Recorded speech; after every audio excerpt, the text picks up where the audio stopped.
พานอยู่มองใดอีกไอ้หมายสบายดีไอ้ สบายดีเก่งมาพอดีเลย ไอ้ให้หยังอยู่หั่น ไอ้กำลังสิปรับตั้งสายพานพอดี แต่ว่าไอ้บ่ฮู้ว่าสิเริ่มจากมองใดก่อน ผมแบบนี้นะบ่ต้องเดาให้เสียงเครื่องเพลงดอกไอ้นี่เขามีหยังให้เบิ่งในคูบูต้าแอปเขามีครูฝึกสอนส่วนตัวนี่ให้เปิดแอปแล้วเลือกเมนูวิดีโอและถ่ายทอดสดได้เลย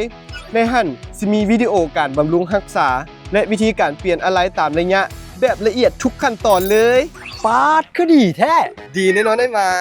จังซี่ไอ้ก็ฮู้วิธีรักษารถแล้วรถสิได้สวยเฮ็ดเวียกไปโดน ถูกต้องแล้วไอ้หมายถ้าไอ้ายเบิ่งจบปุ๊บไอ้ายสิกลายเป็นสั่งมือโปรประจำบ้านเลย ๆแม่นแท้ว่าเก่ง เห็นแล้วไอ้หมาย